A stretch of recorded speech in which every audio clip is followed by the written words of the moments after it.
বিএনপির কেন্দ্রীয় কর্মসূচির অংশ হিসেবে জামালপুরের মেলান্দহে বর্ণাঢ্য র্যালি ও আলোচনা সভার ও সাংস্কৃতিক অনুষ্ঠানের মধ্যে ৪৭তম প্রতিষ্ঠাবার্ষিকী উদযাপিত হয়েছে। জামালপুর প্রতিনিধির পাঠানো তথ্যচিত্রের ডেস্ক রিপোর্ট। এ উপলক্ষে মেলান্দহ উপজেলা বিএনপি হাজারাবাড়ির পৌরসভা ও মেলান্দহ পৌরসভার আয়োজনে স্থানীয় উপজেলা অডিটোরিয়াম প্রাঙ্গণ থেকে একটি বর্ণাঢ্য র্যালি শুরু হয়ে মেলান্দহ বাজার প্রদক্ষিণ করে উপজেলা প্রাঙ্গণে র্যালি সমাপ্তি হয়। র্যালি শেষে আজ বেলা ১২টার সময় স্থানীয় মেলান্দহে উপজেলা অডিটোরিয়াম প্রাঙ্গণে আলোচনা সভা অনুষ্ঠিত হয়। উপজেলা বিএনপির সভাপতি ও জাতীয় নির্বাহী কমিটির জলবায়ু বিষয়ক সম্পাদক মোস্তাফিজুর রহমান বাবুলের সভাপতিত্বে বক্তব্য রাখেন মেলান্দহ উপজেলা বিএনপির সাধারণ সম্পাদক মঞ্জুরুল কবির মঞ্জু, মেলান্দহ পৌর বিএনপির সভাপতি অ্যাডভোকেট মনোয়ার হাওলাদার।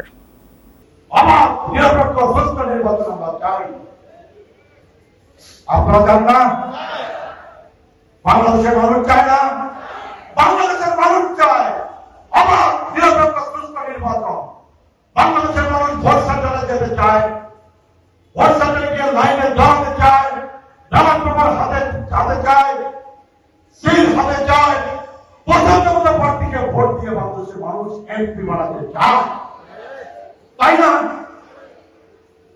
আমাদের দল আমরা ক্ষমতায় যাওয়ার জন্য লালায়িত না, যারা তারেক রহমান প্রধানমন্ত্রী হওয়ার জন্য লালায়িত না, আমি যেমন এমপি হওয়ার জন্য লালায়িত না। আমরা বাংলাদেশের মানুষের ভোটের অধিকার ফেরত চাই। আগামী ফেব্রুয়ারির শুরুতে জাতীয় সংসদ নির্বাচন অনুষ্ঠানের দিনক্ষণ সময়সূচি উনি ঘোষণা করছেন।